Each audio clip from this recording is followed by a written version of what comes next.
참 좋은 새벽입니다. 아멘. 옆 사람과 인사하겠습니다. 겨울은 추워야 맛이여이.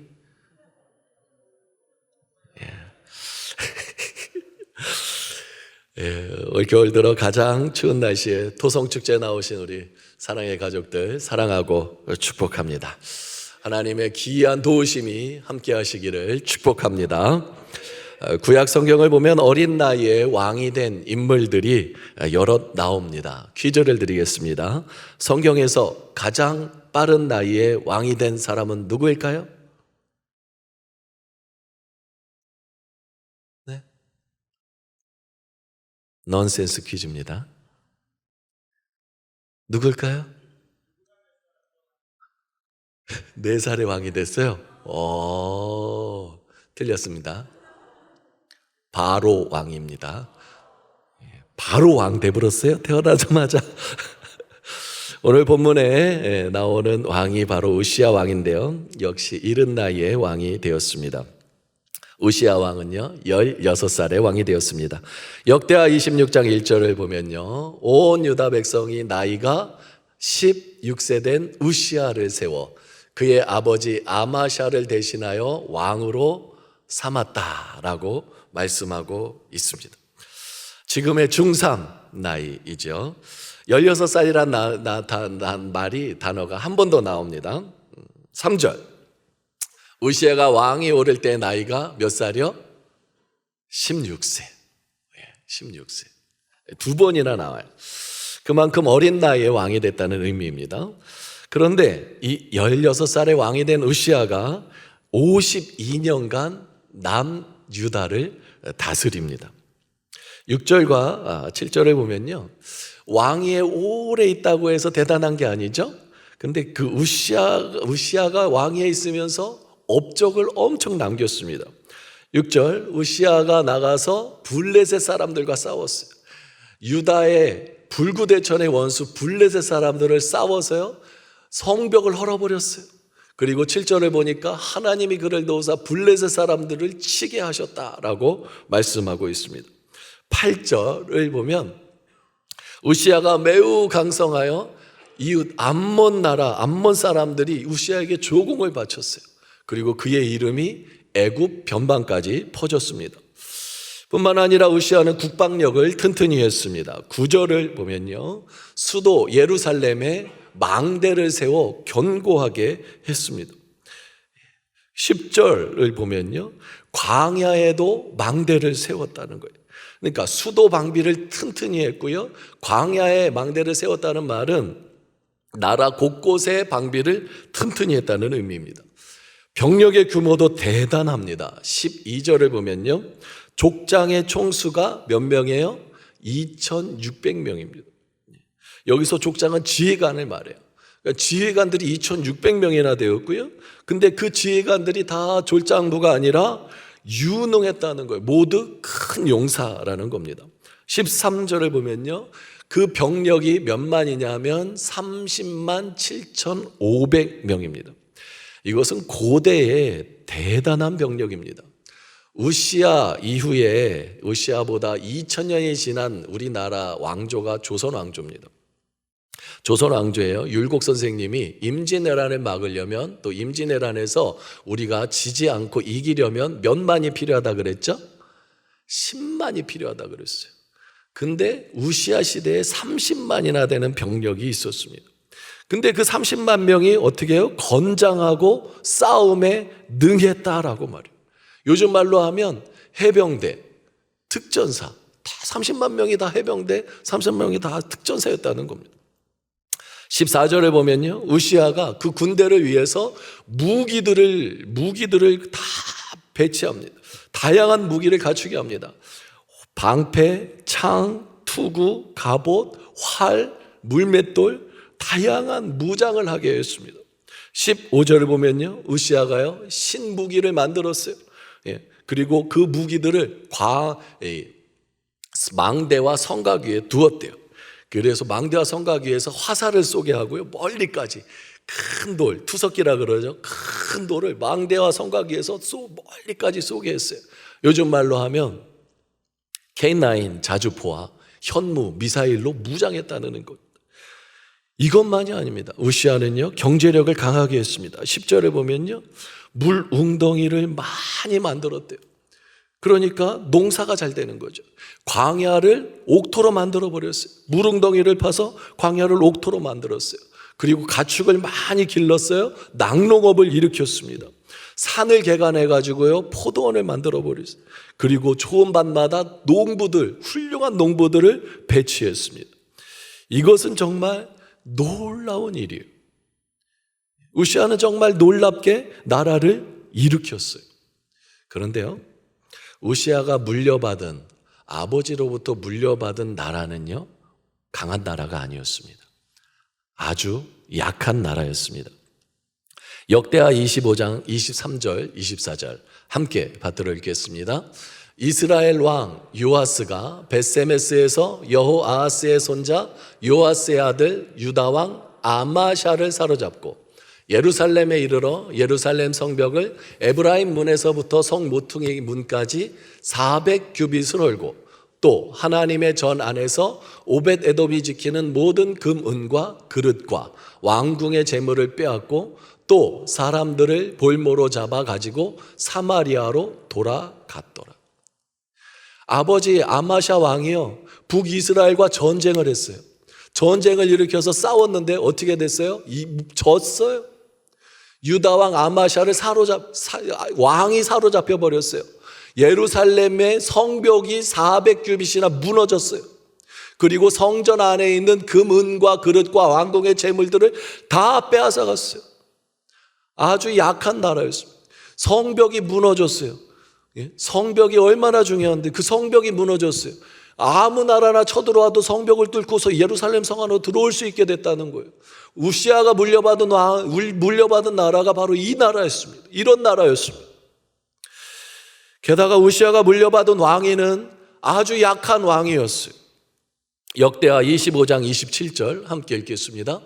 아마샤가 돌아서서 여호와를 버린 후로부터 예루살렘에서 무리가 그를 뭐 했어요? 반역했어요.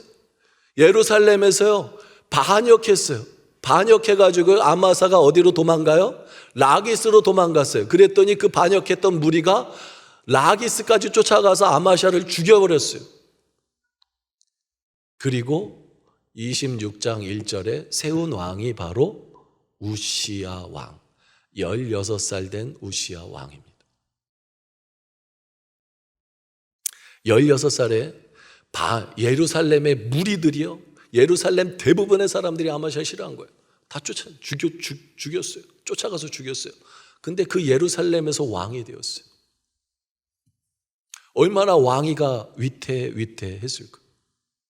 언제든지 그 예루살렘 그 무리들이 마음만 먹이면 우시아 잘라낼 수도 있는 거죠. 그런 상황에 왕이 되었어요. 그리고 나라를 부강하게 만들었습니다. 경제를 일으켰습니다. 이렇게 된 원인이 뭘까요? 어떻게 이것이 가능할 수 있었을까요? 이 모든 것은 하나님의 기이한 도우심 때문입니다. 15절을 보면요, 그의 이름이, 밑에서 두 번째 줄이죠, 그의 이름이 멀리 퍼짐은 기이한 도우심을 얻어 강성하여 짐이었더라. 7절에도 나옵니다. 하나님이 그를 도우사, 하나님이 우시아를 도우시니까 우시아를 통해서 나라가 강성해지게 된 거예요. 우시아 왕은요, 다윗 왕 이후에 아주 강력한 나라를 세운 왕이 되었어요. 잃었던 나라를, 잃었던 영토를 다시 되찾았고요, 암몬이라는 나라가 유다에 조공을 바쳤어요. 성경을 한번 검색해 보세요. 이스라엘이 다른 나라로부터 조공을 받은 왕이 몇 명 안 됩니다. 대표적인 왕이 다윗 왕이고요, 그의 아들 솔로몬이고요, 제가 찾아봤어요. 여호사밧 왕 때 조공을 받았대요. 그리고 우시아 왕 때 조공을 받았어요. 이스라엘은요, 늘 주변의 강대국의 조공을 갖다 바치는 나라였지 조공을 받는 나라가 아니었습니다. 그런데 어린 나이에 왕이 되었고 약한 나라를 물려받았음에도 우시아가 강한 나라로 만들 수 있었던 것은 하나님의 기이한 도우심이 있었기 때문입니다. 그런데 우시아만 기이한 도우심이 있었나요? 아니요. 모세는요, 하나님의 기이한 도우심으로 홍해바다를 갈라버렸습니다. 다니엘은요, 사자굴에서 살아나왔습니다. 요나는요, 물고기 뱃속에 들어갔다 나왔습니다. 바울은요, 독사에 물렸는데도 멀쩡했습니다. 그럼 성경 속에서만 나오는 인물들만 기이한 도우심을 경험했나요? 아니요. 저는 최근에 기이한 일을 여러 번 경험했어요. 지난 주일 저녁 예배 때 공동의회가 있었습니다. 공동의회가 뭔지 아시나요? 세례교인이면 누구나 다 참석할 수 있는 공동의회. 참석 안 하셨죠? 저는 참석했습니다. 잘 아시다시피요, 코로나로 예배 출석 인원이 줄어든 게 2년째입니다. 그런데요, 공동의회 때 올해 결산을 하는 거예요. 결산을 하면서 회계 보고를 하는데요, 헌금이요, 세워는 예선보다 더 나왔다는 거예요.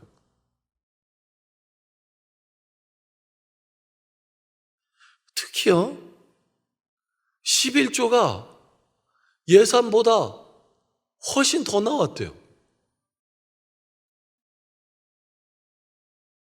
맥추감사절 헌금, 추수감사절 헌금이요, 지금까지 역대로 가장 많이 나온 해가 바로 올해랍니다.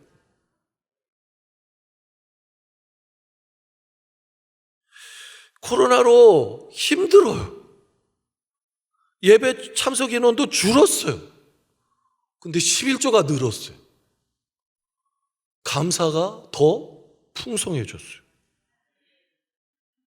뿐만 아니라요, 우리 교회는요, 지금 건축 중이에요. 건축 헌금 하셨죠? 저만 했나요? 보통요, 건축 헌금하면 여기 있는 거 이쪽으로 빼고 이렇게 해서 건축 헌금을 하면요, 다른 헌금이 줍니다. 건축 헌금도 하는데 11조가 늘었어요. 건축 헌금도 하는데 감사 헌금이 늘었어요. 기이한 도우심 아닌가요? 하나님께서 우리 교회에 기이한 도우심을 얻게 하셨습니다. 이것은요, 코로나 시대 우리 교회 성도님들에게 하나님의 기이한 도우심이 임했다는 증거인 줄로 믿습니다. 12월 달부터요, 제가 초등부가 아닌 목양총괄로 교회를 섬기면서 새가족부를 섬기고 있습니다. 지난 주일이에요. 지난 주일에 새가족부에서 제가 놀라운 일을 경험했어요. 목포에 내려와가지고요, 부영아파트 205동 1213호에서 10년을 살았거든요. 10년 살면서 잘 아시잖아요. 우리 매년 봄, 가을로 태신자 작정하신, 저만 했나요? 다 아셨잖아요. 제가 뭐 아는 사람이 있습니까, 여기? 그래서 부영아파트 2차 상가에 있는 부영슈퍼 사장님 사모님, 뉴한라 세탁소 사장님 사모님, 예? 그분들 이름만 계속 내고 기도했죠.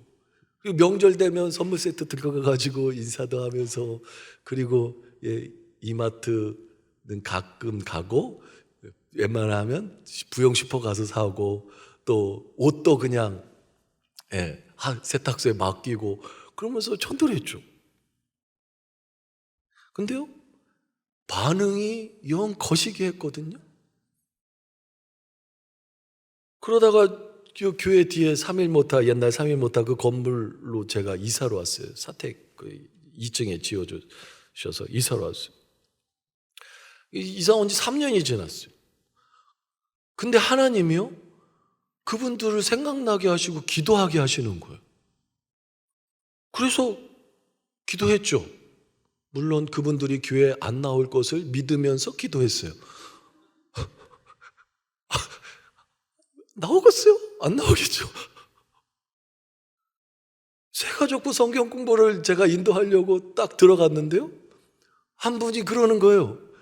저 아시죠? 그러면서 이렇게 잠깐 이 마스크를 내려주시는데 세탁소 사모님이 등록하신 거예요. 우와, 소름이 돋았어요. 소름이 돋았어요. 우와.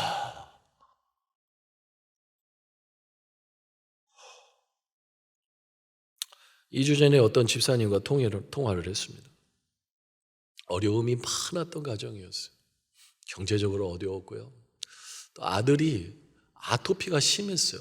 정말 심했어요. 우리 초등부였었거든요. 아토피가 너무 심했어요. 전화가 왔어요. 근데 목소리가 밝은 거예요. 그러더니 막 아들 아토피가 다 나았대요.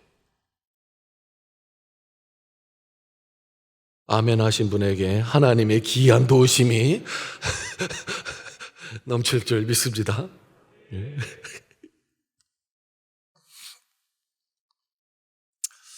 오늘 이 자리에 계신 분 중에 목사님, 나에게는 기이한 도우심이 없어요 라고 속으로 말씀하시는 분도 계실 겁니다.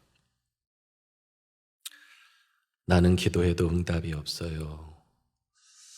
왜 하나님은 다른 사람에게만 기이한 일을, 기이한 도우심을 베풀까요? 그런 분들에게 하나님의 기이한 도우심을 나타내는 성탄절을 주셨습니다. 성탄절은요, 다음 주 토요일이잖아요. 모든 인류에게, 특히 모든 신자에게 주시는 하나님의 기이한 도우심입니다. 이사야서 7장 14절을 보니까요, 보라, 처녀가 잉태하여 아들을 낳을 것이요. 처녀가 잉태하여 아들을 낳다니요. 기이한 일 아닌가요? 정말 기이한 일 아닌가요? 그런데 그렇게 처녀의 몸에서 태어나신 예수님이 우리 죄를 다 담당하시고 우리 구원의 모퉁이 돌이 되셨습니다. 마태복음 21장 41절을 보니까요, 예수께서 이르시되 너희가 성경에 건축자들이 버린 돌이 모퉁이의 머릿돌이 되었나니 이것은 주로 말미암아 된 것이요 우리 눈에 뭐하도다? 기이하도다. 처녀가 잉태하여 낳은 예수를 믿는 자마다 구원을 받게 되고요, 지옥에 가지 않게 되고요, 천국으로 가게 되는 최고의 기이한 도우심을 받은 우리가 바로 여기에 모여있는 바로 우리입니다. 우리는 누구나 하나님의 기이한 도우심을 받은 사람입니다. 최고의 기이한 도우심을 받은 사람입니다. 하나님 살아 계십니다. 하나님은 기이한 도움을 성도들에게 베풀어 주십니다. 예수님을 믿지만 여전히 힘들다고 낙심하지 마시기를 바랍니다. 우리는 지금 하나님의 기이한 도우심 가운데에서 살아가고 있기 때문입니다. 결단의 찬양을 함께 하고요, 기도하는 시간 갖겠습니다.